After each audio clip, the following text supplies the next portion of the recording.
Hola, hola, bienvenidos a Wordo. Este es un espacio del capítulo América Latina de ASCOLA, la Academic Society for Competition Law. Los codirectores del capítulo, Andrés Calderón y este servidor Juan David Gutiérrez, los saludan. Andrés, ¿cómo estás? ¿Cómo te va, Andrés? Muy bien, Juan David. Buenas tardes y bienvenidos a todos y todas a esta linda conferencia virtual organizada por el capítulo latinoamericano de Escuela. Bueno, y a propósito, con Andrés estamos trabajando como codirectores desde finales del año pasado, pero creo que este es el primer evento así público que organizamos juntos, entonces qué chévere que hagamos como esta presentación asociada de este joint venture que hemos estado trabajando con Andrés. Andrés, te voy a pedir si quieres que en un segundo de pronto nos cuentes un poquito sobre la convocatoria que está abierta para la revista Latin American Law Review. Ahora en el chat les voy a compartir el link de la convocatoria, pero si quieres, Andrés, aprovechemos este punto y cuentas un poquito de qué se trata. Sí, mientras vas poniendo el chat, les cuento muy rápido que con esta revista hemos hecho un acuerdo para poder lanzar esta convocatoria de artículos como parte de las actividades del capítulo latinoamericano de Ascola y logramos que se pudiera trabajar una edición especial para derecho en la competencia. La convocatoria está abierta ya desde hace unas cuantas semanas. El título de la convocatoria es Transformación del Derecho y Política de Competencia en América Latina y va a estar abierta hasta el 15 de noviembre del 2022. Entonces, creemos que es una buena oportunidad, quizás especial para el caso de nosotros de Latinoamérica, de poder hacer trabajos académicos desde y para estudiosos del tema en nuestra región, ¿no? Muchos de nosotros trabajamos algunos papers de manera local y otros de manera internacional, aspirando sobre todo al norte global, ¿no? Aspirando a publicaciones bien norteamericanas o europeas, pero creíamos que hay suficiente buena materia prima en la región como para empezar a leernos, ¿no? Empezar a leernos un poco más y saber que se está trabajando de manera interesante en nuestros distintos países, pero obviamente aspirando a estas miradas que trascienden fronteras y que realmente, debido a las temáticas que hoy en día son más recurrentes, nos acercan mucho, ¿no? Y nos llevan a casuística, al estudio de materias que probablemente se repliquen en varios de nuestros mercados. Solo como me tomo 20 segundos para mencionar algunos de los temas que, sin ser una lista exhaustiva, estamos buscando que se aborden en esta convocatoria, ¿no?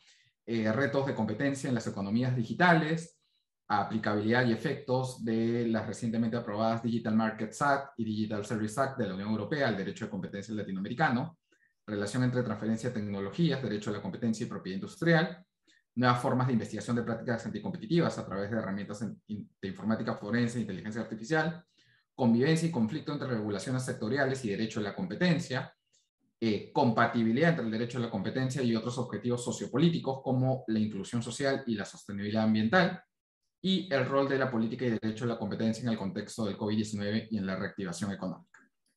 En el enlace que les ha compartido Juan David está más información a donde se envían los artículos, que va a pasar por una revisión anónima de pares. Y como les dije nuevamente, la convocatoria está abierta hasta el 15 de noviembre de este año. Así que por favor, anímense, que es una linda oportunidad para hacer un buen producto muy propio. Correcto. Y en el chat acabo de volver a compartir el link, que es precisamente el enlace que los lleva a la pantalla que se estaba compartiendo desde la convocatoria. Voy a dejar de compartir eso. Pues bueno, esa convocatoria pinta muy bien, pero hoy tenemos una conferencia virtual. Quiero darle la bienvenida a las personas que van a exponer una por una en el mismo orden en el que van a exponer. Carolina Banda. Hola Carolina, ¿cómo estás? Cuéntanos en 30 segundos dónde estás en este momento y de qué vas a exponer y y luego le doy la palabra a los demás y luego sí comenzamos contigo.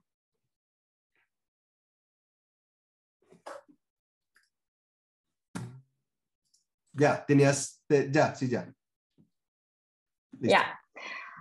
Hola a todos, buenas noches, buenas tardes, de acuerdo a donde estén. Yo les saludo desde Múnich, Alemania.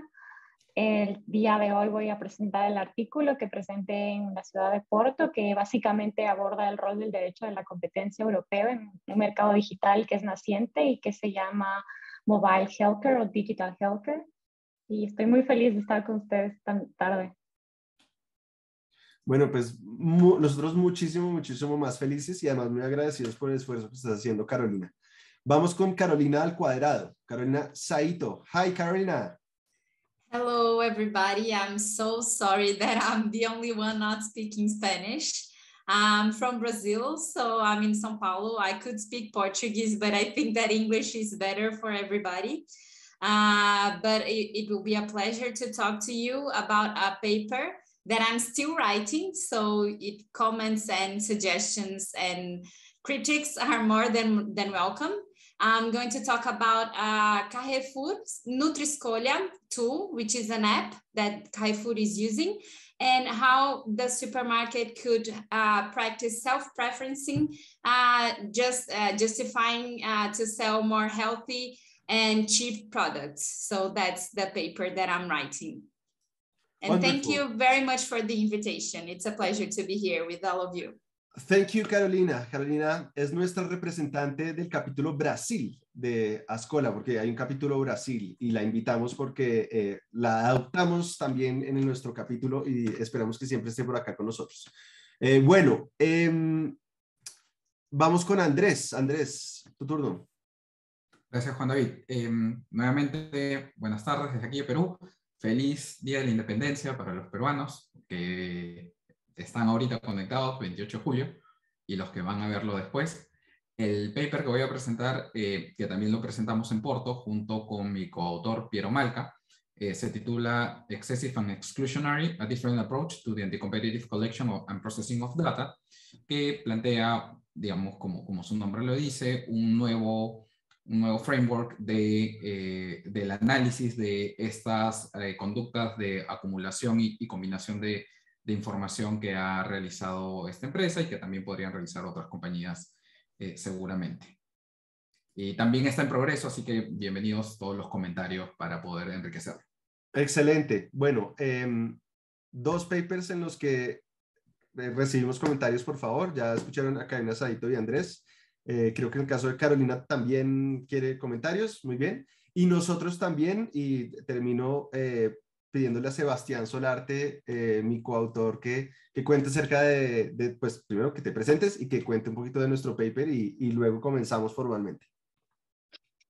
Claro que sí, Juan David, muchísimas gracias por la invitación. Un saludo para todas las personas que nos están acompañando hoy. Mi nombre es Sebastián Solarte. Yo estoy en este momento en Los Ángeles, en Estados Unidos, donde estoy adelantando mis estudios de doctorado. Yo me dedico a temas ambientales, Juan David a temas de derecho a la competencia, y hablando de esos temas decidimos meternos a investigar sobre todo este debate sobre competencia y medio ambiente, llevando ese debate al contexto de nuestros países, para hablar concretamente de cómo llevar ese debate a lo que está pasando en la Amazonía. Y es un poco lo que vamos a estar hablando nosotros hoy.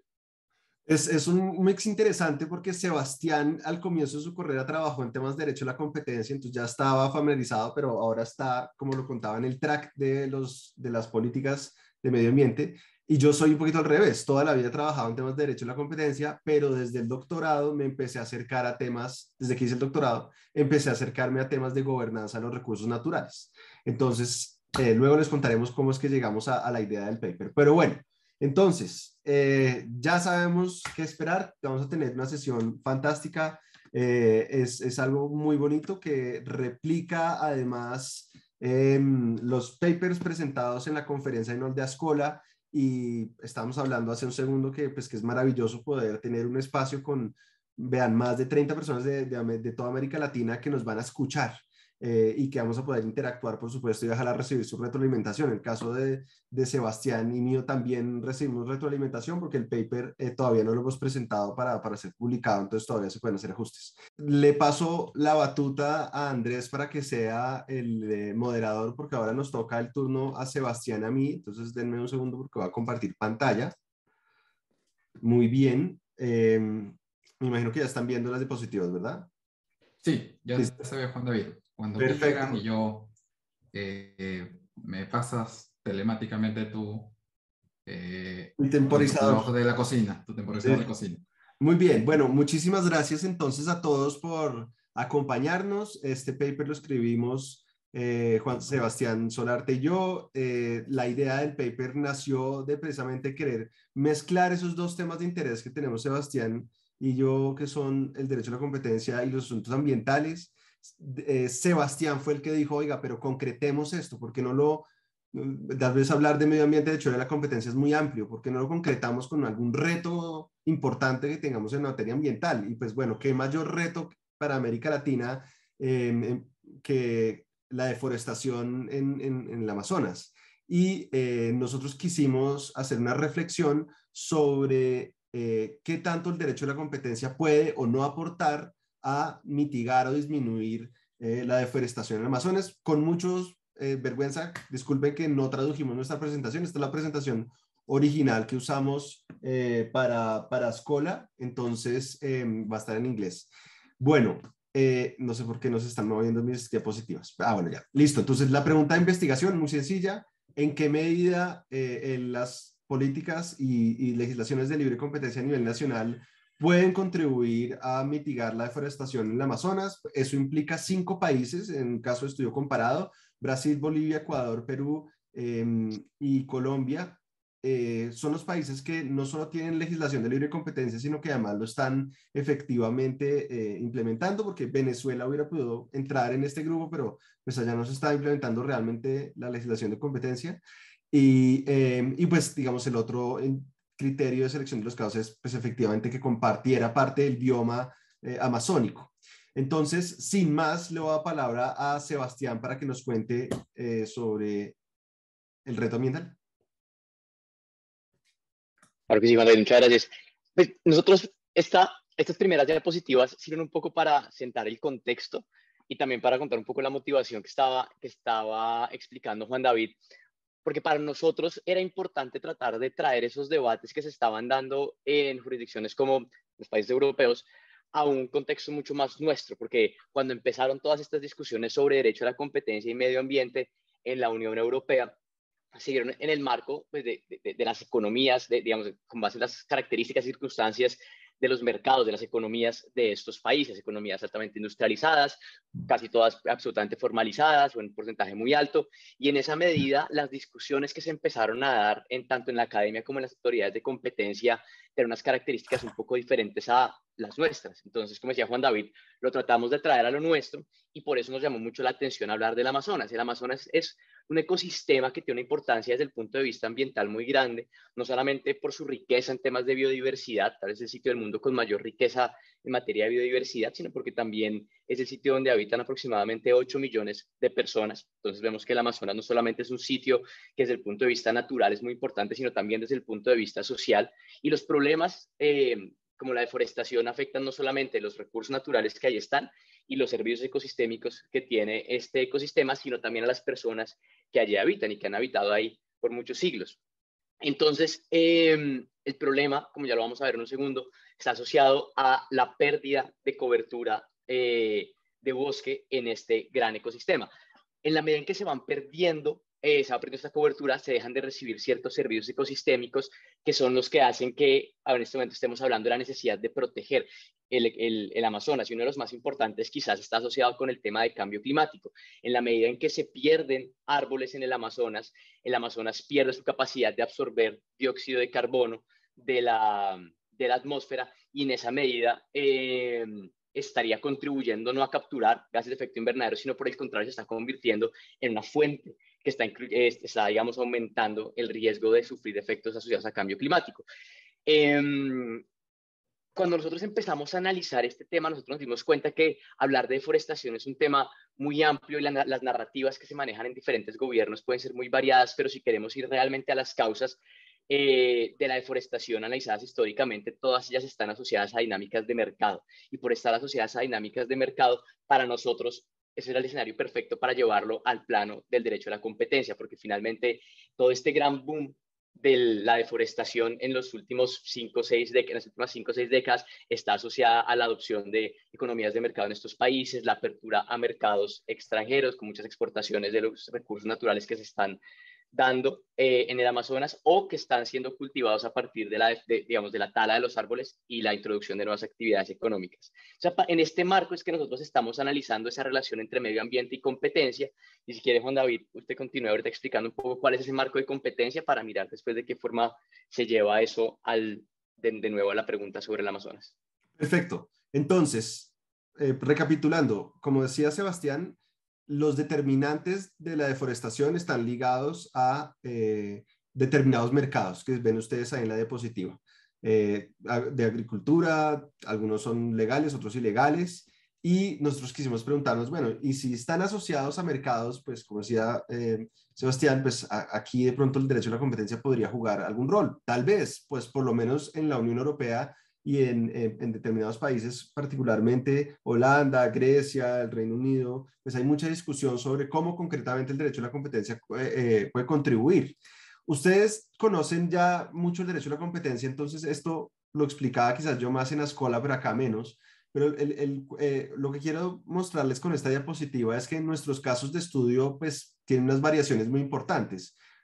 Colombia, Brasil y Perú tienen muchas décadas de experiencia implementando las legislaciones de competencia. En cambio, Bolivia y Ecuador pues tienen experiencias mucho más recientes, pero además el nivel de implementación pues también difiere si uno lo ve en los últimos 20 años. Por ejemplo, están viendo ustedes acá una diapositiva que muestra el número de carteles sancionados en diferentes países de América Latina. Brasil se lleva la gran torta con 160 carteles sancionados, después Colombia con 72, en nuestro caso de estudio Perú con 38 y luego Ecuador, Bolivia, por allá en el fondo de la cola lo ven ustedes con 5 y 2 casos entre el año 2000 y 2020. Pronto un poquito injusto con Ecuador y Bolivia porque pues realmente para ellos es un periodo mucho menor, de 10 años, pero pues igual lo importante acá es ver que pues hay unas brechas bastante grandes entre los casos de estudio y pues que eso hay que tenerlo en cuenta de por qué en algunos países encontramos casos y en otros tal vez no encontramos casos. Entonces, hay unas características similares en el derecho a la competencia en estos países, donde la aplicación pública del derecho a la competencia prevalece sobre la privada, la mayoría de los trámites son de tipo administrativo, no son penales o civiles. Hay alguna relativa independencia de la autoridad de la competencia frente al gobierno nacional, pero es relativa, no es ni absolutamente dependiente ni totalmente independiente. Y la mayoría de nuestros casos de estudio se enfocan en mercados similares de salud, de agricultura, de alimentos, de telecomunicaciones, de combustibles y por supuesto que trabajan muchos casos transversales de colusión en licitaciones públicas. Pero entonces entremos ya ahora sí a qué encontramos nosotros después de haber hecho esta pregunta de qué tanto el derecho a la competencia de estos países amazónicos puede contribuir a mitigar la deforestación. Les recuerdo que el derecho a la competencia se puede usar alegóricamente, esta es una alegoría que usó Simon Holmes y pues ha hecho carrera, es el derecho a la competencia puede ser una espada que contribuya a la lucha de los objetivos ambientales, pero también puede volverse una especie de piedra en el zapato para determinados acuerdos, particularmente entre competidores, y por eso también vemos como el derecho a la competencia tiene esta dualidad. Puede ser una espada que contribuye, pero también puede ser algo que impide y por eso se necesita en algunos casos quizás escudos protectores, es decir, que las iniciativas pro medio ambiente estén protegidas del derecho a la competencia. Entonces, mirándolo primera parte, el derecho a la competencia como una espada en América Latina, primero pensamos en, bueno, digamos, de manera teórica, en la medida en que el derecho a la competencia promueva la eficiencia productiva, eso quiere decir que entre más eficientes sean las empresas, menos insumos usarán en sus pruebas de producción y por lo tanto habrá una menor presión, en teoría por lo menos, para consumir estos bienes, digamos, básicos, como la madera o como otros productos agropecuarios que salen del Amazonas, y por lo tanto estarán alineados. Por supuesto, también quizás ustedes están al tanto que muchos de los países amazónicos han propuesto sembrar millones de árboles, y muchos de esos procesos pues son privados o promovidos entre los privados, pero también muchos son directamente contratados por el Estado. Entonces, por supuesto que si el derecho a la competencia es capaz de proteger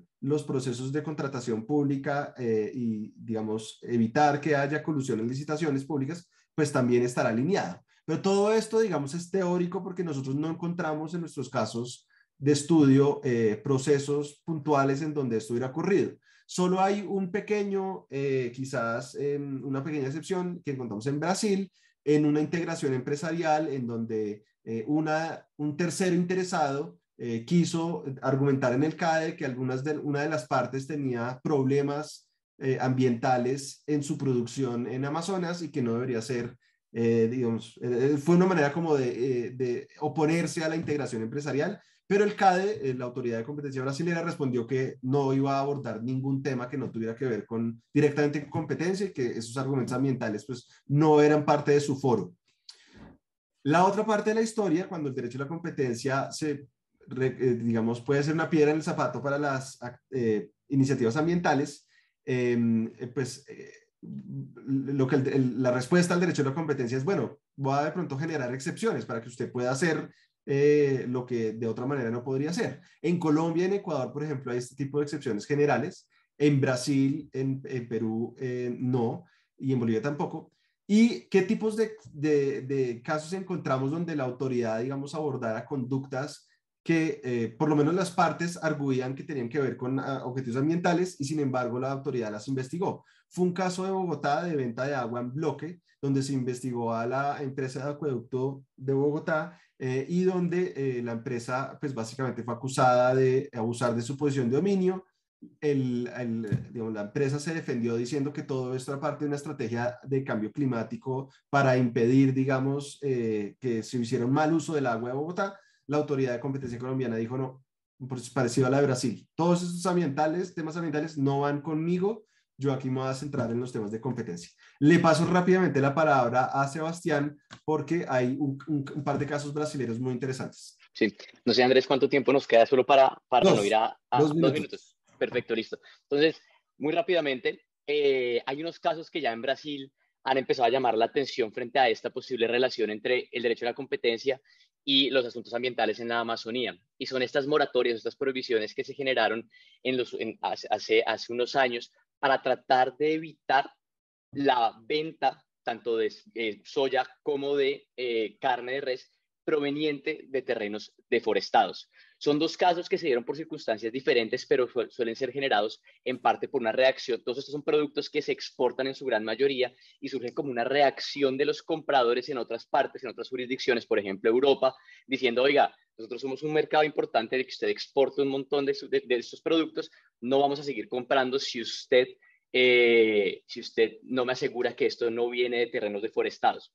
En el 2006, los productores de soya entraron en un acuerdo para evitar que se exportaran la compra para exportación de granos de soya provenientes de territorios deforestados, y un acuerdo parecido se dio en el 2009 en la industria de la carne, que es bien interesante, que hay una serie de factores políticos que han llevado a que los resultados de estos acuerdos sean en algunos casos diferentes. En el de la carne hay evidencia que muestra que pueden haber contribuido, pero eso no está del todo comprobado. Digamos, hay muchas sospechas de que algunas de las empresas no han cumplido como tal. Y rápidamente, en el caso de la soya hay un tema muy interesante, y es que recientemente uno de los gremios que asocia a algunos de los productores de soya que no hacen parte del acuerdo y que por lo tanto están vetados de participar en estos mercados, amenazó con llevar este caso a la Autoridad de Competencia. Europa, principal mercado, reaccionó diciendo, oiga, pilas, porque ahí nosotros podemos llegar a bloquear la soya que viene si ustedes deciden acabar con este acuerdo. Y como dijo Juan David, igual en el pasado CADE ha sido muy prevenido de incluir argumentos ambientales en sus análisis. No encontramos evidencia de que este caso se hubiera llevado después a la Autoridad de Competencia como tal, pues haya sido decidido en la Autoridad de Competencia como tal, pero digamos es una forma de ver cómo estas dinámicas de los posibles acuerdos que pueden surgir en mercados para para tratar de solucionar temas que el gobierno a través de sus políticas públicas no es capaz de solucionar, pues pueden tener otros efectos que pueden ser analizados a la luz de la libre competencia.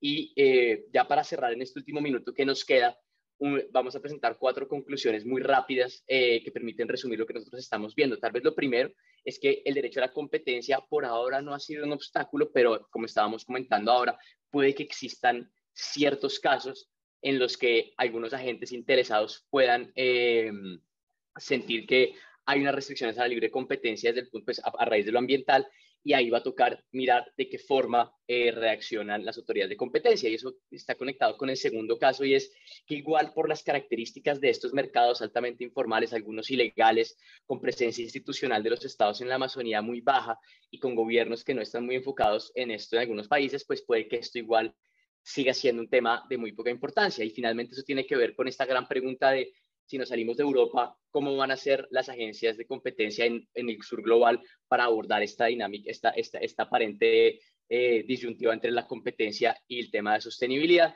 Y finalmente eso nos deja una serie de preguntas que nosotros estamos abordando en la parte de conclusión y discusiones del paper, que yo creo que ya por temas de tiempo solamente las dejamos ahí enunciadas, pero que si ustedes en la sección de preguntas quieren, podemos de pronto también abordarlas un poquito. Y ya con eso cerramos entonces. Muchísimas gracias. Súper. Bueno, retomo. Ahí Andrés nos hizo una gabela de 1 minuto y 40 segundos. Se agradece, se agradece. Ahora le vamos a dar la palabra a Carolina Saito. Carolina, you can unmute now. Okay, I'm just gonna share my screen. Can you see the presentation? Everything's fine? Okay. All good. So thank you very much again for the invitation. And I'm just going to apologize again for not speaking Spanish. It's something that it's in my to-do list. So I hope that one next time that I'm with you, I can present it in Spanish. The idea that I want to discuss with you today, because I don't have a paper yet, so it's just an idea, is about self-preferencing and how supermarkets can somehow be influenced by the use of apps. And if we can see something different in self-preferencing from supermarkets.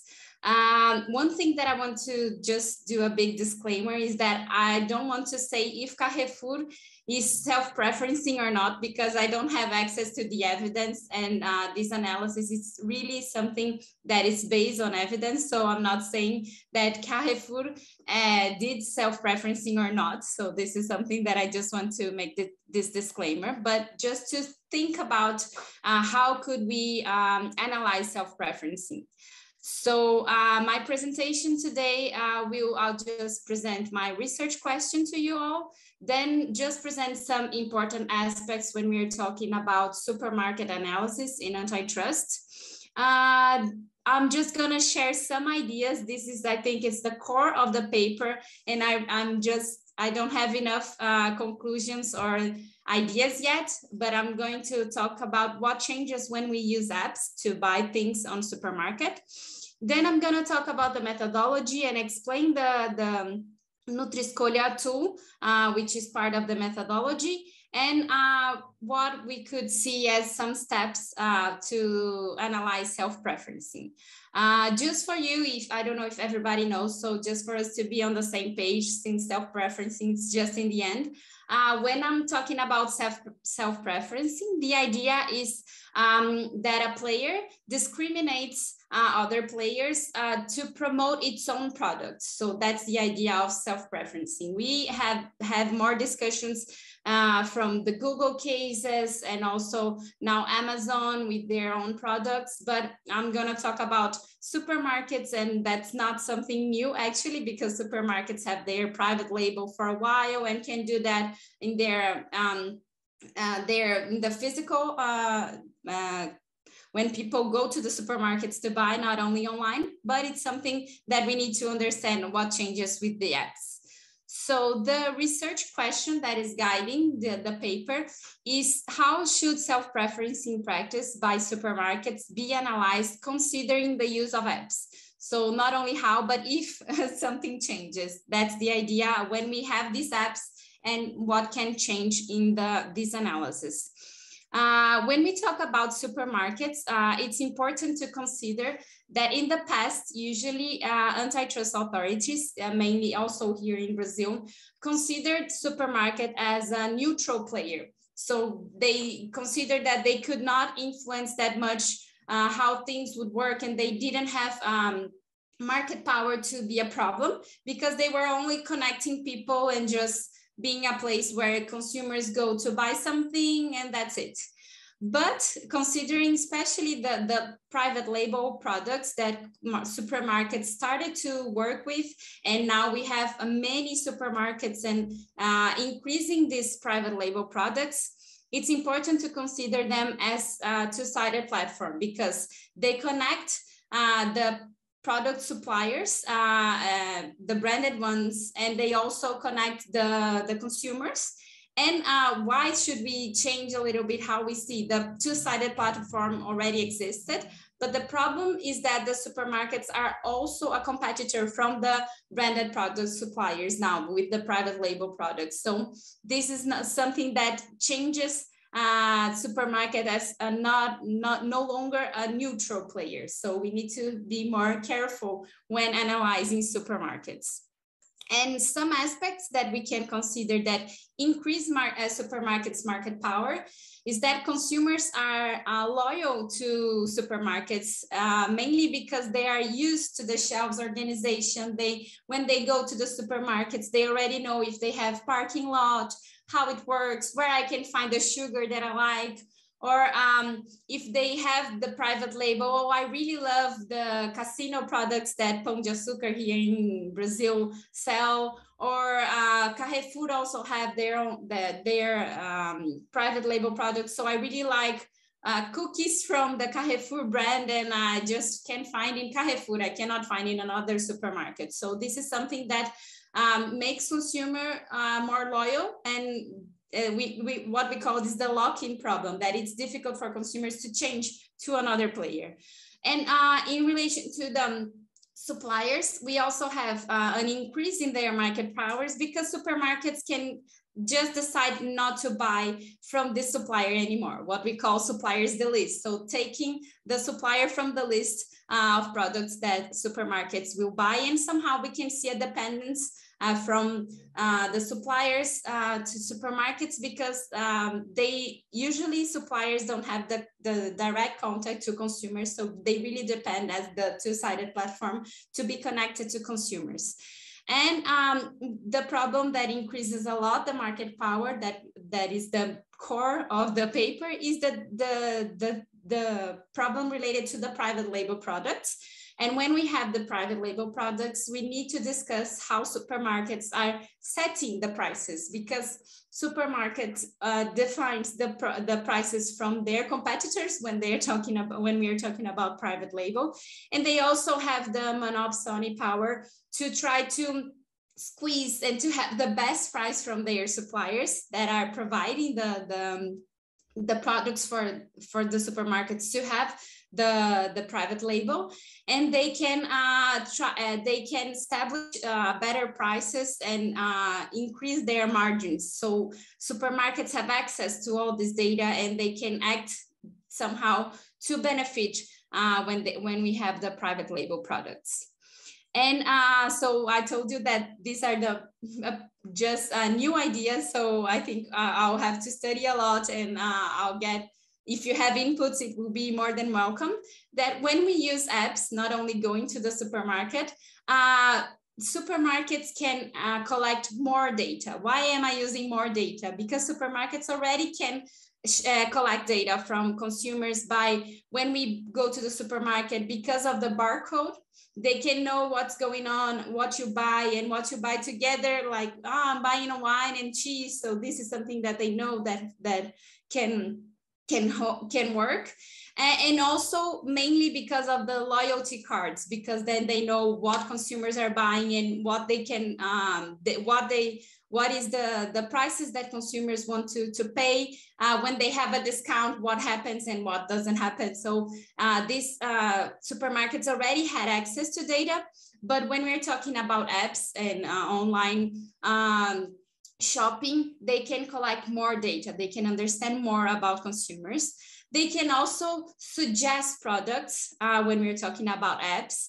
And they can also monitor consumer experience. That it's hard when consumers are in the supermarket, like, oh, I'm thinking about taking this sugar. Oh, no, I'm going to take it back and take this one. So when we are at the store, the supermarket doesn't know that I decided to change. But when we're doing this online, they can see that I decided not to take this one, or I'm comparing something, what I'm searching, and the results that they can provide me. So they can have access to the consumer experience and monitor somehow. So the case that is based in this discussion, it's the Nutri-Escolha tool that Carrefour launched in Brazil. And they use this tool to classify nutritional information of foods and beverages. And what is the problem that raised with that? That Carrefour decided to use a different classification than our regulation here in Brazil. So we have a new regulation about how to classify products that we use magnifying glasses. So we just extract the like sugar and grass that can be problematic to consumers, and then this is highlighted. And Carrefour decided to put in the app the classification that they use in Europe, which is the Nutri-Score, that they use A, B, C, D, E, and some colors, green to red, which is problematic. So the Brazilian Consumer Protection Authority decided to take a look at that, because consumers could be confused, because we have this new regulation that is in force and it's just starting now with the magnifying glasses. And if consumers have in the app a different classification, they could be confused to understand what is healthy or what is not healthy. And then in this investigation, the authority said, Brazilian Antitrust Authority, we also think that Carrefour can use this algorithm to self-preference its own products. So I want you to comment on this. But CADE, the Brazilian Antitrust Authority, never replied to that. So the idea of the paper is saying, okay, if CADE would answer, which concerns and how would CADE look at this case? That's the idea of the paper. Considering the access to data, use of app, self-preferencing that the supermarket could already do in the past in their the physical market. So that's the discussion that I think it's important to make. Just for you to be on the same page as Brazilians that work with competition law, I think it's important for you to know that when we are talking about anti-competitive conducts here in Brazil, we don't have, we have what we call the explanatory list. So any activity, if they raise potential or they really, we have concrete effects of this list, they can be an anti-competitive conduct. So we have cartel description, we have discrimination described in this list, but it's not just that. If we can show something with these effects, it can be an anti-competitive conduct. And mainly when we are discussing this self-preferencing, I believe that we would have this effect, abusively exercise of dominant position. So we need to have these effects and to demonstrate not only that the player has a dominant position, but that it abusively exercised this position. So this is something that the authority would have to show that Carrefour did. When we are talking about self-preferencing, we also need to consider that we should have here for supermarkets and for the Carrefour case, a broader concept of self-preferencing, because we're talking about a vertical relation. It's not that Carrefour produces its own products, but it buys from suppliers and put their labels. So this is something different from other self-preferencing cases, but it can also be a self-preferencing conduct. But we need to have that in mind, that we have some different things, mainly because we have other impacts in the whole value chain. So we need to consider this more specifically. And it's also important to consider that self-preferencing, it's not illegal per se. We have economic justifications to self-preference, to self-preferencing, just like we have economic justifications to discriminate somehow. But we need to show that this is okay and that we bring benefits to consumers. So when we are analyzing the self-preferencing, we need to show that first, the player has a dominant position in the first market, that it can influence the second market and favor its own products in the second market in order to expand its participation in the second market, and that all of this that happen also foreclosures the second market. So these are the steps of analysis that we need to go through to show the self-preferencing practice. And just for you to know, it's my last slide, so I have 15 seconds, but I think I'll just use some extra seconds. When we talk about dominance in Brazil, our law says that a player is dominant if it can unilaterally or coordinately change the market conditions. And we have as a threshold, the legal threshold, it's 20% of market share. But in other cases that the Brazilian authority analyzed, they consider that for supermarkets, we should consider a 40% threshold for a dominant position. So I think this is important also for the analysis. And that's it. So comments are more than welcome. And thank you very much. Gracias for and the patience for hearing me. Excellent, excellent, Carolina. 14 minutes, 30 seconds. So it was great, just on time. Now, I want to invite Andrés Calderón. Andrés, invitado para la última exposición. Gracias, Juan David. A ver, voy a compartir mi pantalla. Perfecto. A propósito, mientras tanto, por favor, sigan haciendo preguntas en el chat. Ahí ya hay preguntas para por lo menos las dos primeras presentaciones. Anímense a hacer preguntas para Carolina Saito también. Y si estás listo, Andrés, va al Sí, ¿me confirman si ya se ve mi pantalla? Sí, sí, lo estamos viendo. Ya, perfecto. Gracias. Nuevamente, buenas tardes. Muchas gracias por la invitación y la oportunidad de poder presentar este paper, que al igual que Juan David, solamente para no hacerlo quedar mal a él y a Sebastián, también está en inglés las láminas. Yo hubiera querido hacerlas en español, pero soy muy solidario con mi codirector. Es una broma, pero creo que igual se entienden y voy a pasar rápido por ellas. El título es Excessive and Exclusionary, a Different Approach to the Anti-Competitive Collection and Processing of Data. Y este artículo, que todavía está en desarrollo, estamos implementando las observaciones que recibimos de la Escola Mundial y lógicamente también agradeceremos comentarios o preguntas que ustedes tengan. El artículo está coescrito con Piero Malca. La pregunta inicial que nos lleva a estudiar este tema en este paper es si es que la acumulación excesiva o masiva de datos, de información, puede ser considerada también una práctica exclusoria. Si bien es cierto, este paper tiene una mirada un poco europea, porque parte del caso de Facebook iniciado por la Bundeskartellamt hace algunos años y que está pendiente de resolución final y previa interpretación prejudicial que está a cargo del Tribunal de Justicia de la Unión Europea. No es una pregunta relevante únicamente para el mercado europeo. Creo que es posible que distintas autoridades de competencia empiecen a preocuparse por la acumulación excesiva de datos que realizan distintas plataformas tecnológicas principalmente.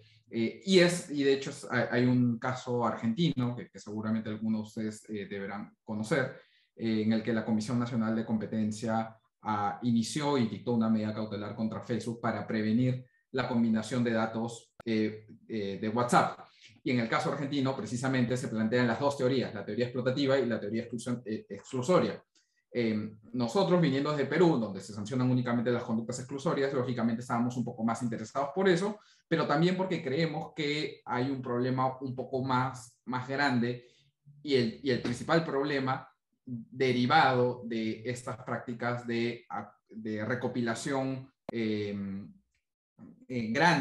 vasta de información que realizan algunas plataformas digitales, y no solamente eso, sino que la utilización de esta data puede tener una finalidad exclusoria.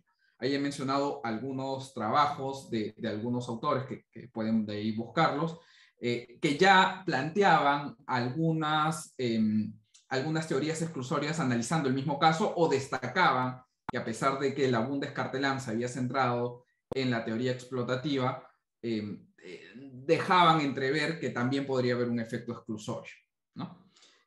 Simplemente para recordar el caso alemán, ¿no? Recuerdan que en este caso lo que se investigó y eventualmente se sancionó era la decisión de Meta, bueno, en ese momento Facebook, de recolectar información de usuarios a través de distintos espacios, no solamente a través de la red social de Facebook, sino a través también de Instagram, de WhatsApp, de plugins que estaban localizados en distintas páginas web que utilizaban los servicios de Facebook, de recolectarlos y recolectar más información de la que necesitaban realmente para proveer el servicio. Y además el de obligar a los usuarios a aceptar las políticas de privacidad que involucraban la posibilidad de combinar estos datos de distintas formas de obtención, porque la autoridad alemana consideraba que en este caso había un uso explotativo que dañaba a los consumidores, pero su primera teoría, la teoría esencial del daño que ellos planteaban ahí, era que la explotación se evidenciaba en la medida que la forma de recolectar la información no cumplía con las reglas del GDPR. En la medida que el consentimiento que otorgaban los usuarios no era un consentimiento libre, porque estabas obligado si querías utilizar los servicios de Facebook, y además no era proporcional ni justificado en el sentido de que se podía aún así proveer el servicio sin necesidad de imponer esos términos, ¿no? Desde nuestra perspectiva, y esta es una parte del paper, planteamos algunas objeciones a estas teorías, que de hecho no somos los únicos que lo hemos hecho, ¿no? La primera de ellas es que no se puede equiparar la protección de datos personales con una protección del bienestar de los consumidores, y hay ya bastantes documentos empíricos que han demostrado que además la aplicación de GDPR ha tenido consecuencias no advertidas, muchas de ellas contrarias a lo que uno normalmente esperaría que es el bienestar de los consumidores, ¿no? Como un peor desempeño para las empresas más pequeñas, oportunidad de mayor concentración del mercado o de mejor posicionamiento de las empresas más grandes, incluso la posibilidad de que las empresas más grandes utilicen el GDPR como excusa para restringir el acceso a la información a los competidores más pequeños. La segunda teoría del daño ya no viene de la Bundeskartellamt, sino viene de la Corte Federal, de la segunda instancia, perdón, tercera instancia en este caso, si consideramos a la instancia de la Autoridad de Competencia Alemana, en la que con ocasión de revisión de la medida cautelar terminan confirmando la decisión de la Bundeskartellamt, pero bajo una teoría distinta. En ella se plantea que la afectación a los consumidores no se derivaba de una infracción a la GDPR, sino de una restricción a la libertad de elección de los consumidores, ¿no? Entonces, en la medida que los consumidores no tenían la opción de escoger entre si aceptaban el servicio de Facebook bajo las únicas reglas que le daban o no las aceptaban y aún así gozaban del servicio de la plataforma, se limitaba esta capacidad de decisión. Y acá nuevamente hay que considerar que la capacidad de decisión, ¿no?, es, creemos, uno de los elementos que se podría tener en consideración de cara al bienestar de los consumidores, pero no necesariamente el único, ¿no? Podría ser que en el beneficio de los consumidores ellos decidan sacrificar esa elección si es que consideran que están mejor atendidos obteniendo los servicios de Facebook en los términos en los que se los estamos planteando. Entonces, teniendo en cuenta tanto estas objeciones como la dificultad inherente a la sanción de prácticas explotativas, planteamos analizar el caso desde un marco teórico distinto, en el que la teoría del daño fuera con finalidad exclusoria. Para esto, primero revisamos la casuística, principalmente europea, en donde se habían analizado casos de acumulación de datos, ¿no? Y encontramos que en verdad hay un buen número de casos en donde las autoridades de competencia han considerado que la información de los usuarios en distintas plataformas, no solamente en los espacios digitales, también en distinta provisión de servicios, es un elemento importante para la obtención de poder de mercado, ¿no? Ahí he puesto, por ejemplo, un listado de varios casos de fusiones en el que la Comisión Europea expresamente declaraba eso, incluso aceptando en muchos de ellos, dando por autorizada la fusión.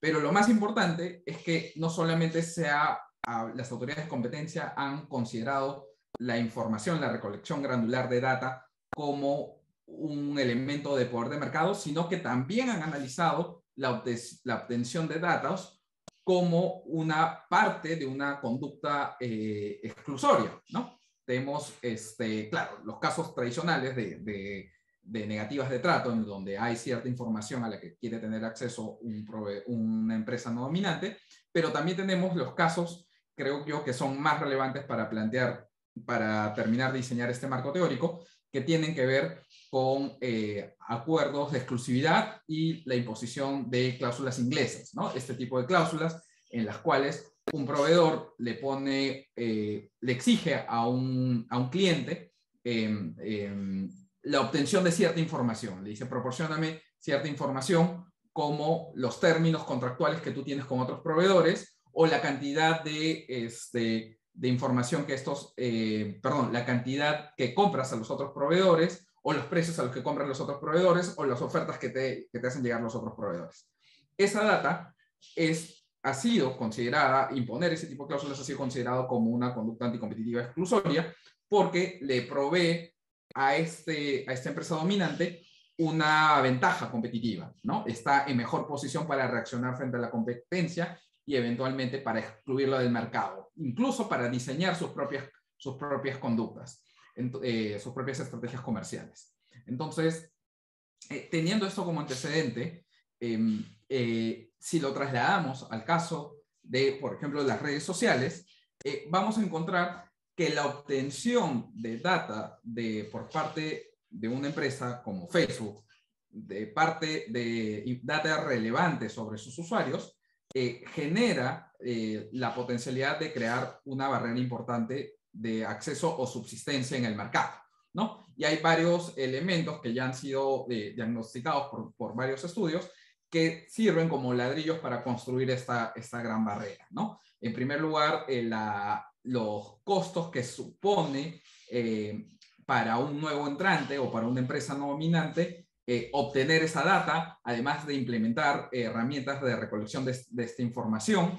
Además hay que tener en cuenta que el valor de los datos no es solamente un valor masivo, ¿no? en abstracto, sino que es un valor que va cambiando y que va creciendo conforme pasa el tiempo. Entonces recolectar los datos hoy mientras estoy interactuando con el usuario tiene un valor mucho más relevante del que podría tener eventualmente obtener en retrospectiva una gran cantidad de información de parte de los usuarios, ¿no?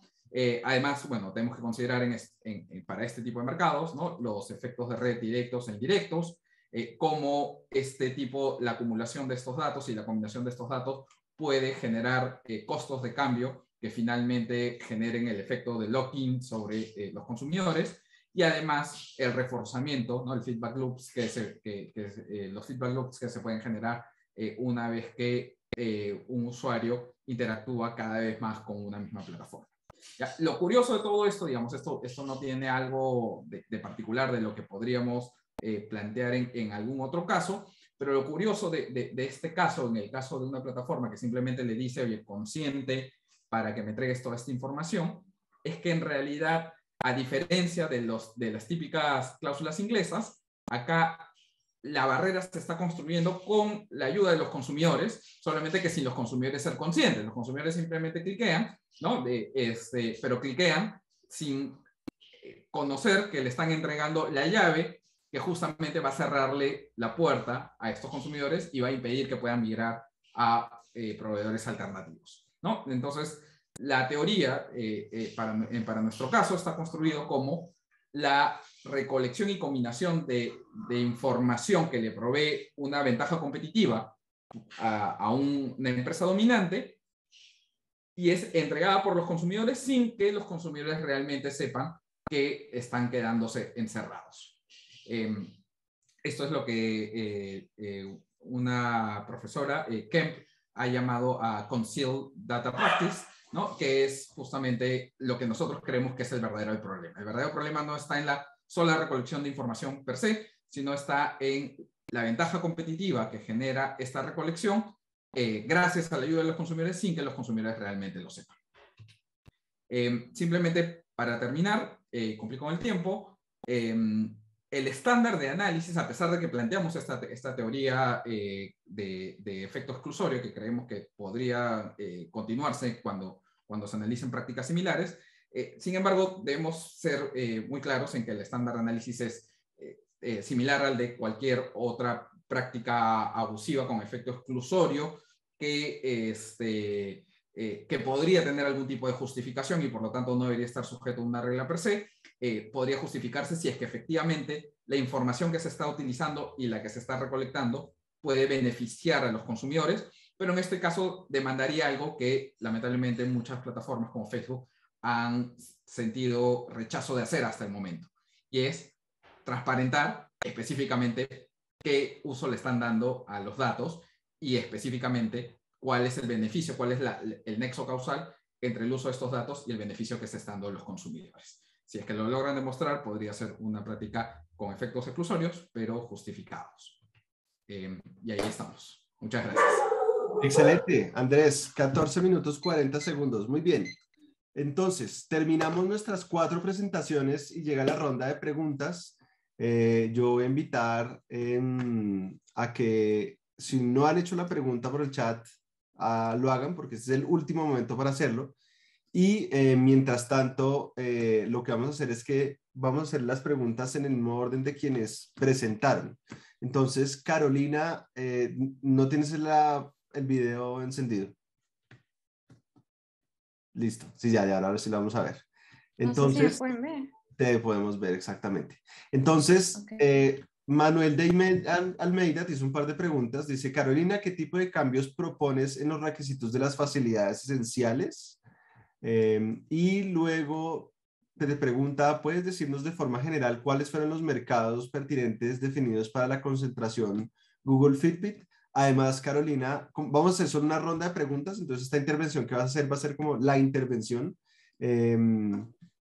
Entonces, si quieres aprovechar también para contarnos algo que se haya quedado en el tintero de tu presentación, entonces, pues, bienvenido, por supuesto, a tu comentario.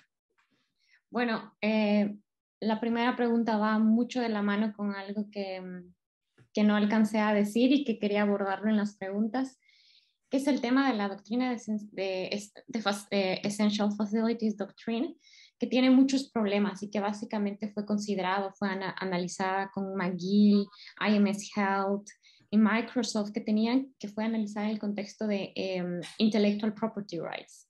Entonces son escenarios muy concretos y de maneras muy excepcionales que en la economía de datos es muy difícil que se den.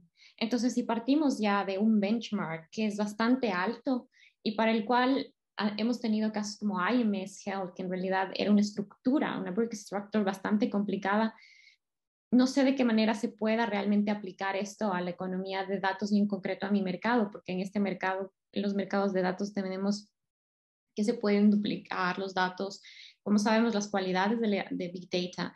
Entonces me parece que es bastante complicado romper este benchmark, pero lo que yo podría en este caso sugerir, y que es lo que me faltó decir, es que hay legislaciones a nivel nacional, member states, principalmente una que es Alemania, en la que se ha propuesto en la reforma a su ley de abusos abuso de la competencia, que es en el artículo, en la sección 21, el año pasado se propuso, que no debe existir, que no es necesario tener dominancia y que como tal, como la conocemos en el artículo 102, sino que relative market power ya puede ser considerado como un threshold mucho más bajo y que a la vez puede constituirse, por ejemplo, si es que la firma que tiene Relative Market Power se niega a proveer acceso cumpliendo con ciertas condiciones que están en esta sección que les comento, se podría ver que es un abuso.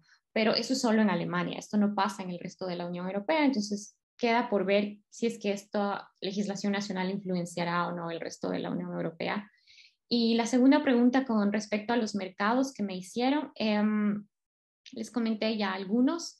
Por ejemplo, se definió wrist-worn wearables, es decir, no sé, los relojes digitales, también se definió los operating systems, se definió app stores, search services, online advertisement and tech services, and individual apps. Como les dije, también se definió digital healthcare con unos subtemas. Entonces, creo que esos son mis respuestas y si alguien tiene alguna sugerencia es muy bienvenida. Excelente. Todavía está en proceso es un work in progress todavía mi paper. Buenísimo, bienvenida. Entonces, los comentarios, si de pronto alguien quiere además tener el correo electrónico de Carolina, de pronto pídenselo por aquí mismo. Y luego vienen unas preguntas para Sebastián y para mí. Son varias preguntas, creo que la primera que hace Humberto Ortiz la puede abordar Sebastián. Dice, en América Latina su estudio no existen casos donde se sancionen carteles en sectores que son más ecoamigables, por ejemplo, un mercado energético de menores emisiones de CO2. ¿Estos no tendrían un efecto positivo en el medio ambiente? Sebastián. Ups. Bueno, creo que ya me están escuchando, ¿cierto? Sí. Perfecto. Esa, Humberto, es una muy buena pregunta y de hecho esa fue una pregunta que con Juan David debatimos bastante al comienzo de nuestro estudio cuando estábamos decidiendo en dónde enfocarnos, porque efectivamente uno podría coger el tema ambiental y aplicarlo a diferentes sectores. Y de hecho esos tipos de, por ejemplo, sectores como el que usted pone como ejemplo, el sector energético, es un sector que cuando uno habla de cambio climático es muy estudiado. Y los primeros casos que hubo en Europa, como el caso de las generadoras eléctricas en Holanda, precisamente surge de esa preocupación de generadoras que querían generar energía eléctrica con menores emisiones de CO2. ¿Por qué decidimos nosotros enfocarnos en lo que está pasando en la Amazonia? Principalmente porque cuando uno mira cuál es la principal problemática ambiental de nuestra región, ahí es donde radica el problema principal. Desde un punto de vista de emisiones de gases de efecto invernadero, cuando uno mira esas matrices de emisiones, si bien los sectores energéticos son sectores que emiten, la deforestación en los países que estamos analizando es la principal causa. Y por ser la principal causa nos pareció más llamativa, pero al mismo tiempo por estas particularidades, tanto esas dinámicas de mercado informales que estaban dándose ahí, por toda esa parte como de ecología política detrás de estas dinámicas que estábamos analizando, es donde nosotros sentimos que podíamos entrar a aportar un poco más. En cambio, si nos enfocábamos en sectores como el sector energético, pues ahí sí digamos que uno podría replicar un poco los argumentos que se están planteando en debates en otras jurisdicciones. Entonces, nosotros decidimos sentarnos ahí no solo porque es desde un punto de vista ambiental el caso más emblemático para nuestros países y también porque desde un punto de vista académico es donde sentimos que podemos mover el debate dadas nuestras circunstancias. Y solo para finalizar, y ya darle la palabra a Juan David para que responda las otras preguntas, que son un poco más de teoría de derecho a la competencia, y creo que Juan David es el indicado para resolverlas. Igual aquí nosotros no hemos identificado que en muchos de los otros sectores que tienen implicaciones ambientales, más allá de los casos que mencionaba Juan David, se haya planteado el debate de lo ambiental en el marco de una investigación administrativa de derecho a la competencia. Entonces somos conscientes de que eso puede llegar a pasar y cuando se dé, pues va a ser interesante mirar cómo se articulan estos dos temas, estos dos marcos teóricos, pero igual todavía, salvo los ejemplos que planteó Juan David en la presentación, tampoco es que ha sido un tema muy discutido. No sé si eso agota su pregunta. Excelente. Vamos con dos preguntas adicionales que están relacionadas. Entonces, pregunta Manuel de Almeida, ¿cuáles fueron las conclusiones y recomendaciones de su estudio? Y luego pregunta Manuel también si los temas ambientales, laborales y de otra índole en casos de competencia deberían verse. ¿Por qué? Humberto Ortiz también pregunta, consideran que los aspectos ambientales deben formar parte de las teorías del daño utilizadas en el de competencia, o su inclusión podría formar parte del sistema disuasorio a través de sanciones pecuniarias por infracción a prácticas anticompetitivas, por ejemplo, como un agravante a la hora de cálculo de sanciones, es decir, por tratarse de una externalidad negativa en este caso. Bueno, muy buenas las preguntas. De hecho, estas son las preguntas que le sirven a uno para refinar su paper, porque hay cosas que ustedes hicieron en las preguntas que tal vez nosotros no nos habíamos preguntado o no lo abordamos directamente en el documento. Ciertamente que para abordar la pregunta sobre medio ambiente, derechos laborales y demás, pues efectivamente el esfuerzo que estamos haciendo es entender qué tanto las autoridades de competencia de América Latina estaban abordando o no esos temas. Lo que hemos visto es que las pocas veces que se lo han abordado, no han querido realmente entrar en argumentos ambientales para justificar o no una conducta. Por el contrario, han tendido a decir, vea, los argumentos ambientales no son para este foro. Lo vimos en casos brasileños, en casos colombianos, de los que expliqué. Digamos, haciendo clic con otro paper que también presenté en otra conferencia de Ascola sobre el vínculo entre derecho a la competencia y desarrollo, en el que con Andrés Felipe Suárez estudiamos reportes de abogacía de la competencia de 3 países de América Latina para ver cómo usaban o no el concepto de desarrollo en los reportes y las palabras que son sinónimos, digamos, de la palabra desarrollo. Y una de las cosas que encontramos, no solo en los reportes, sino después en las entrevistas que hicimos a los funcionarios de las agencias de competencia, es que los funcionarios se sienten más cómodos cuando están, digamos, abordando argumentos, al menos indirectamente relacionados con las dinámicas de mercados. Entonces, están dispuestos a hablar de eficiencia económica y de desarrollo económico, pero cuando ya empezamos a hablar de desarrollo sostenible o temas medioambientales, se empiezan a sentir menos cómodos, se empiezan a sentir que ahí no está, digamos, su área de competencia, pero que además corren el riesgo de que si ellos opinan respecto de temas que no tienen que ver con competencia, como pueden ser ambientales, las autoridades ambientales, por ejemplo, les van a decir, oye, ustedes porque están opinando de esto si este no es su terreno.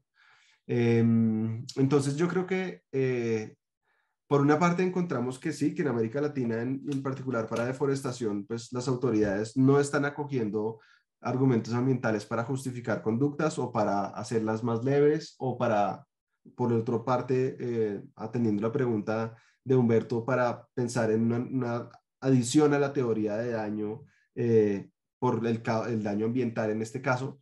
Sin embargo, al mismo tiempo creemos que esto puede cambiar, porque en todo caso lo que sí empezamos a ver es que en los últimos años, pues los argumentos ambientales empiezan a aparecer más en los procesos. Antes no aparecían, ahora están apareciendo. Y pues realmente en otras legislaciones, en otras jurisdicciones, para responder a la pregunta de Manuel de nuestras recomendaciones, pues en otras jurisdicciones están buscando legislación específica que aborde esto. Entonces, por ejemplo, en Austria establecieron o incluyeron en la legislación de competencia una excepción verde que busca que los acuerdos entre competidores que podrían ser considerados, digamos, de otra manera anticompetitivos, pero que cumplen con unos objetivos ambientales, que contribuyen, digamos, a objetivos ambientales, se entienden como una forma de promover la eficiencia de los mercados. Es una manera de entender la eficiencia mucho más amplia que simplemente a enfocarse, digamos, en la eficiencia productiva, sino que están pensando incluso como en el largo plazo y en evitar externalidades negativas. En otros lugares, como en Grecia, por ejemplo, lo que crearon fue un sandbox regulatorio, las areneras regulatorias en materia de competencia, pensando en los temas ambientales y, digamos, permitiendo que modelos de negocio que requieran, digamos, algún tipo de acuerdo, particularmente entre competidores, que busque algún objetivo ambiental, pues pueda pasar por esa arenera regulatoria y se les permita la realización de ese acuerdo que de otra manera se vería como anticompetitivo, pero que de alguna manera pueda contribuir de manera directa a los objetivos ambientales. Entonces, en este momento, no se está discutiendo nada de eso en América Latina, es una discusión que solo está dándose en Europa, pero pues evidentemente puede cambiar con mayor razón, dado, digamos, el gran reto de política pública que es la deforestación en nuestros países, y yo no descartaría que en X tiempo pues empecemos a ver una discusión más, digamos, aterrizada en relación con asuntos que ya hemos visto y que Sebastián explicó, como las moratorias, como la moratoria de la soya y la moratoria de la carne que sale del Amazonas en Brasil y que de pronto puede pasar en otros países de América Latina. Bueno, paso porque yo creo que ya tuvimos hartas preguntas y vamos con Carolina Saito. Carolina, you have a question where they ask whether Brazil has excessive pricing as a specific conduct that breaches competition law, and Manuel Almeida would like to know about that. Andres Calderon has a question for you, and it's in English, but I'm going to read it for the people who are watching this video later on. Do you feel that a decision based on an accepted industry standard, Nutri-Score, could be considered as self-preferencing? In other words, is the benefit obtained by Carrefour intentional or fortuitous? And that's it for you. Okay, so thank you for the questions. Manuel, your question is really interesting because in our previous law, the law 8884 from 1994, we had the excessive price as one of the conducts that were listed in the examples that we had, but it was so difficult to have cases and to show the excessive price that in our new law from 2011, we don't have it anymore, not even as an example. It's not that the authority cannot go after cases related to excessive prices, but it's really difficult to have this as a single conduct, but more as a one effect of another conduct, like exclusive deals or something like that, discrimination. But even that, it's hard to show that this price is excessive. What could be considered as excessive? So we don't have guidelines or any examples. It's really hard to have this discussion. Because of the COVID situation, we have this topic kind of raised, but we didn't have any cases. CADE just had some discussions with our legislative branch due to some laws or projects of laws that were discussing if we could have like a price fixed for some products, and then CADE just as an advocacy role mentioned about how this would be a problem. But that's it. No, we don't have cases, and I'm sorry that we don't have guidelines that could help you, but that's what we have in excessive price. And Andres, your question is really interesting. I think that in this case specifically, we could not have the self-preferencing because Carrefour uses the Nutri-Score for all the products, not only their own products. And I think it's because they have this standard. It's not that they are using just to benefit themselves, because they are classifying all the products using this Nutri-Score. And I think that if they could think that they would benefit from that and use it, it wouldn't be a competitive problem, but more a consumer problem, something like that. So I don't think that we could have self-preferencing based on that. But I can change my mind if we can have further discussions, but that is my opinion right now. But thank you for the question. Excellent, Carolina. Many thanks. Terminamos con Andrés Calderón. De pronto, Andrés, ya tuviste la oportunidad de leer las preguntas, pero las voy a leer para quienes estén viendo el video después.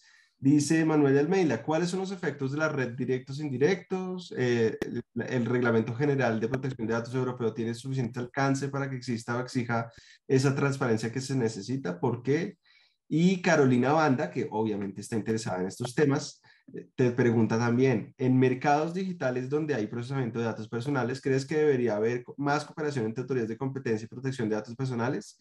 Si el Privacy Paradox afecta también de manera macro el proceso competitivo, ¿no deberían entonces las autoridades de competencia considerar los riesgos de privacidad en el análisis competitivo?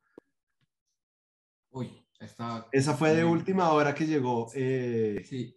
¿La puedes volver a poner en el chat? Va a Porque poner yo no la vi. Ahí se fue en el chat. Para leerla. Ahí está, ya. Listo, ok. Pero igual voy respondiendo la de Manuel, las dos de Manuel que ya las había puesto. Bueno, los efectos de red directos o indirectos en una plataforma como la de Facebook, ¿no? Son los clásicos, ¿no? Mientras más usuarios hayan en la misma red, uno tiene mayor proclividad a estar en esa red, ¿no? Porque quiere encontrarse a los amigos, a familiares y, digamos, a todos con quien uno quiere conectar, ¿no? Que es el objetivo de la red social. Esos son los efectos directos, y los indirectos son los que se genera del otro lado del mercado, en este caso seguramente los anunciantes que se benefician de que hayan más usuarios en esa red. Y estos efectos de red directos e indirectos son los que naturalmente generan un mayor costo de cambio para los usuarios, ¿no? Sobre si la GDPR tiene suficiente alcance para que se exija esa transparencia, yo creo que no, pero admito que quizás me equivoque porque no soy un practitioner de la GDPR. Y quizás Carolina Banda lo está estudiando un poco mejor que yo, pero en líneas generales creo que no, porque a mí me parece que la GDPR tiene un estándar definido basado en la lógica contractual, ¿no? De simplemente entrega un consentimiento y a partir de ese consentimiento informado ya ya es un uso válido de los datos personales, y hay ciertas prohibiciones que no puede, que no puede sobrepasar ni siquiera contractualmente un proveedor de un servicio.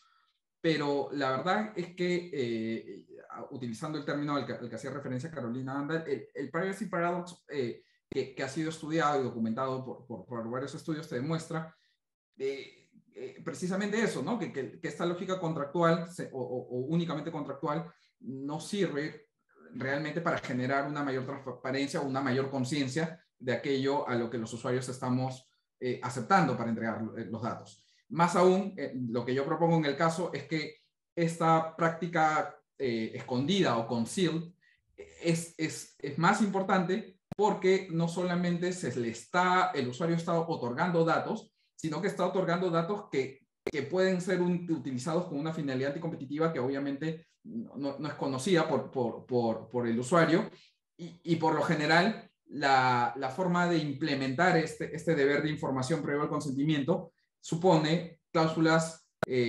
jurídicas bastante complejas y bastante genéricas que no permite conocer con detalle específicamente para qué se está utilizando esa información. Y ahí creo que la GDPR por sí sola es insuficiente para atender a ese posible problema.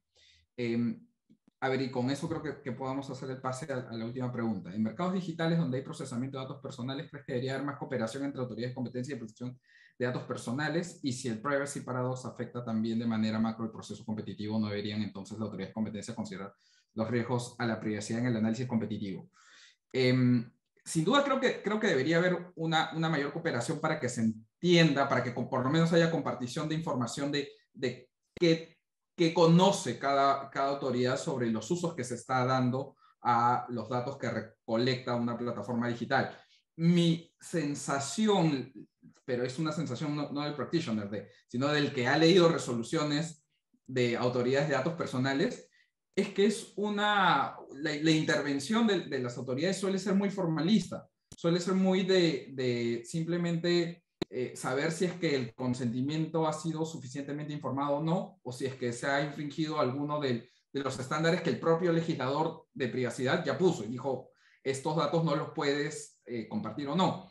Pero no sé si realmente entienden o ayuda el enforcement de las normas de protección de datos personales a que los usuarios sean mucho más conscientes de específicamente para qué se está utilizando esa información, de modo tal que esa entrega aceptada, consentida, sea real, uno diga, ok, no, acá no hay ningún problema para la competencia, acá el consumidor está tomando una decisión muy consciente y muy racional. O sea, tengo esa percepción de que lo que conocen las autoridades de protección de datos personales probablemente sea de poca utilidad para garantizar el Consumer Welfare Standard que va a mirar una autoridad de competencia, ¿no? Y sí, o sea, y ya mirándolo así, creería que dentro de los riesgos que uno podría entender que el consumidor va a sufrir derivado de una práctica como esta, de acumulación y combinación de datos, también está el perjuicio a la privacidad, que me parece que es parte, digamos, es parte del consumer welfare. Creo que no es el único, ¿no? O sea, creo que alguien podría racionalmente aceptar ciertas limitaciones conscientes o ignoradas a su privacidad, y aún así un servicio podría ser beneficioso para el consumidor. Probablemente no, no, probablemente no sea beneficioso, pero es una de las variables que debería tomarse en cuenta y que eventualmente cuando una empresa quiera justificar por qué está haciendo esta acumulación y combinación que genera efectos exclusorios, tendría que justificar por qué ese daño a la privacidad está siendo compensado por algún tipo de beneficio o contraprestación a los consumidores. Bueno, y con esa nota terminamos con el beneficio de haber escuchado 4 presentaciones supremamente interesantes. Muchísimas gracias, Carolina Banda, Carolina Saito, Sebastián y Andrés. La verdad es que me dio mucho gusto compartir con ustedes.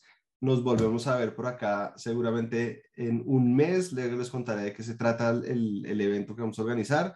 Mientras tanto, si los autores me envían sus presentaciones, con mucho gusto las podemos colgar junto con el video. Entonces, los que estén interesados en el video y en las presentaciones en el blog de la librecompetencia.com, por ahí los colgaré. Y bueno, siempre, siempre bienvenidos todos y todas a bordo. Por favor, síganse cuidando y que sean felices. Chao. Gracias. Nos vemos pronto.